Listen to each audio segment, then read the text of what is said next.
Hey, good morning, guys. Good to see everybody this wonderful morning. I hope you guys are coming off of a great weekend. I am not coming off of a great weekend. Had a little bit of the illness, you know what I'm saying? So forgive me if I'm feeling a little bit less. Exactly what happened. I'm not going to tell you exactly what happened this weekend. You would be horrified and leave. But forgive me if I'm a little bit less than energetic this morning. I'm excited to be here. I'm excited that I physically was able to make that out of bed to be here. So it's a win. It's a good day. And boy, I really enjoyed that extra hour of sleep this morning.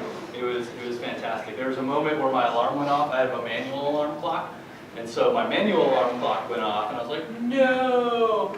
And just the way that my alarm clocks work, so normally I snooze a bunch, but in this case I was like, you know what, I'm going to sleep in an extra 40 minutes or something because it's just not happening. I'm going to sleep in. But the way that my manual alarm clock works, if I try to reset it like 30 minutes in advance, like weird things happen and it doesn't work. So I switched over to my cell phone alarm clock at that point, and that's when my cell phone told me that, in fact, I didn't have half an hour, I had an hour and a half of sleep waiting for me, and that was just a beautiful thing. So hopefully you've had some great fallback daylight savings times experiences as well this morning, and you're feeling refreshed and in a better place than I am right now. But anyway, it's really great to be able to get into God's Word this morning. Really, what we're doing today is we're coming to the end of a journey. We're finishing the book of 1 Corinthians this morning. We've been in the book since a long time ago, since 16 weeks ago. We've been going through it chapter by chapter, and we're going to finish the book today. And so hopefully these last 16 weeks have taught you a lot. Hopefully you've learned and been challenged in your faith over the last 16 weeks. That your walk with God has been better as a result of this time in the book. And as Paul closes out 1 Corinthians, he has some interesting instruction for us and some personal remarks to share with the church in Corinth. And actually, the chapter is perfect. It wasn't. I promise it wasn't planned this way. At least I didn't plan it in this magical way to work like this. But today is not only just a regular Sunday, but it's our special missions Sunday. And so what we're doing today is we're taking up a special collection to build a partnership with churches in the Nordics and Baltic region of the world, in Europe. And so as we jump into 1 Corinthians chapter 16 this morning, I think you're going to see why it's kind of perfect in an unplanned sort of way. But it really does pull in what we're doing today with the special missions. And so I think you'll see why. Let's just take a look. We'll jump right in. 1 Corinthians chapter 16, starting in verse 1. Let's look at the topic here. It says in verse 1, "Now about the collection for the Lord's people. Do what I told the Galatian churches to do. On the first day of every week, each one of you should set aside a sum of money in keeping with your income, saving it up so that when I come, no collections will have to be made. Then when I arrive, I will give letters of introduction to the men that you approve and send them with your gift to Jerusalem. If it seems advisable for me to go also, they will accompany me." So just to put this in a little bit of historical context here, at this time when Paul was writing to the church in Corinth, the church in Jerusalem was struggling. It was a very a church that was struggling with poverty, and it was struggling to stay on its feet. And so Paul was working together with the church in Corinth to gather a financial gift that would be sent to Jerusalem to help. And Paul gives some very good practical tips on how this can be done effectively. You know, save up the money at the beginning of every week so that when I come, no special extra collection has to be made. Everybody's prepared. You don't have to scrap for it, etc., etc., etc. It's just ready to go. The gift can be made. It can go to Jerusalem and can make an impact there. And as that happens, as the church in Corinth was able to do this, the gift was able to go, the church in Jerusalem was able to be built up. And the beautiful thing about God's global church is that when one church is built up, God's church everywhere is built up. And that was the goal. That's what Paul was hoping for from the church in Corinth, to be able to give this gift to build up, yes, specifically the church in Jerusalem, but to build up the church all over the world. And today, we find ourselves in a similar position as the church in Corinth. And if you've been with us throughout the rest of this series, In this very exceptional case, that's a good thing to be like the church in Corinth. If you recall our trek through the church, the book of 1 Corinthians, in many ways we would not like to be like the church in Corinth. But in this case, it's a good thing for us to be in a similar position as they. And we're in a position to be able to give to a family of churches in need. We're in a position to be able to help God's family in a different part of the world. And what we're doing, like I had mentioned, we're giving to a family of churches in the Nordic region of the world and the Baltic region of the world. And it's a little bit interesting because for many of us, we think about the Nordics, and they are actually very materially rich. And we tend to overlook them in a missions capacity because they're rich, and so they don't need any money. But what we fail to recognize often is that these areas exist in a very secular world, a world that it is very difficult to get God's word out. And so while the area, the region might be materially rich, it is spiritually poor, and the church needs help.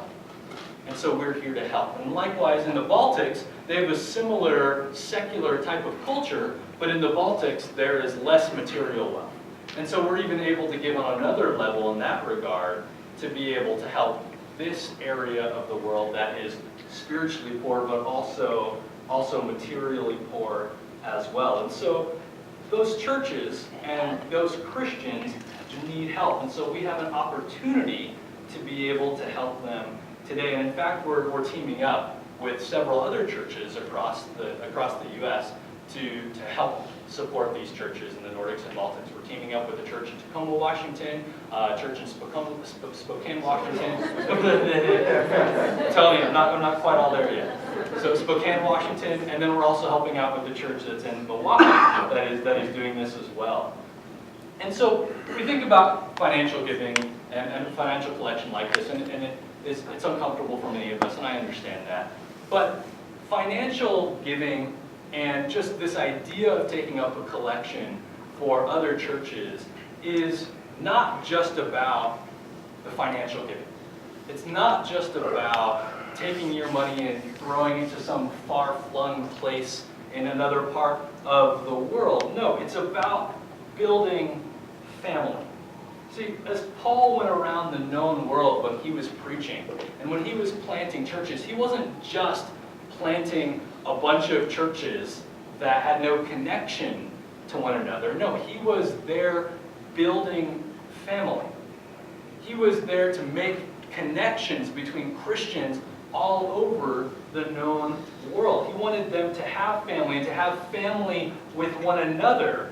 And again, to be able to connect with the greater family of God all over the world. And that heart of Paul is so evident as he jumps into the personal remarks that he has at the end of 1 Corinthians 16. You'll notice this if you look into Paul's letters. He normally closes the last bit of his letters with a bunch of personal remarks, and they're all very similar in some ways because they talk about all of these different people and all of these different connections and all of these different relationships that he's helping to forge among people all over the Christian world. And you see that here in the end of 1 Corinthians 16. I just want to look at a few passages here to kind of substantiate that family that he was trying to build. So this is in verse 5.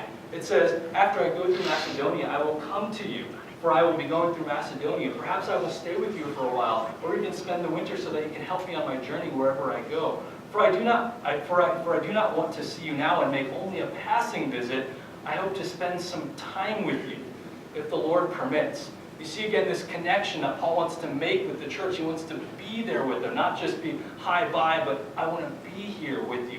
1 Corinthians 16, verse 15, another example. "You know that the household of Stephanas were the first converts in Achaia, and they have devoted themselves to the service of the Lord's people. I urge you, brothers and sisters, to submit to such people, and to everyone who joins in the work and labors at it. I was glad when Stephanas, Fortunus, and Achaeus arrived, because they have supplied what was lacking from you. For they refreshed my spirit and yours also. Such men deserve recognition." Again, Paul talking about different Christians in different areas in the work that they've been doing and trying to make the connection there between the church in Corinth and these other individuals. 1 Corinthians 16 and verse 19. Another example. It says, "The churches in the province of Asia send you greetings. Aquila and Priscilla greet you warmly in the Lord. and so does the church that meets at their house. All the brothers and sisters here send you greetings. Greet one another with a holy kiss. And so you read through passages like these, and there's more remarks that Paul makes in 1 Corinthians 16. But you can see that Paul's goal here was not just to create a bunch of separate churches that were planted in random spots throughout the world at this time and that had no connection to one another. That wasn't his goal at all. No, he wanted every Christian to know that they were connected to a global family. He wanted every Christian to know about his love for them, but also he wanted the churches to know about their love for one another and that the impact that they could have on each other for God's glory. And so that part of Paul's calling during his lifetime is still very much part of our calling today as Christians. Guys, we are part of something so much bigger than our little tiny church here in Fairbanks, Alaska. Yes, we have a great family here and great connections here, but we're just one tiny part.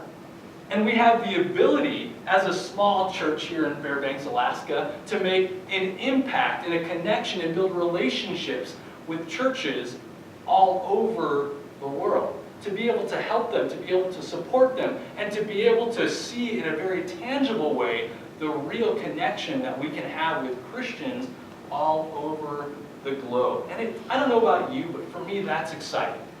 That's exciting for me to recognize that even though we've got something so great here, we're part of something so much bigger.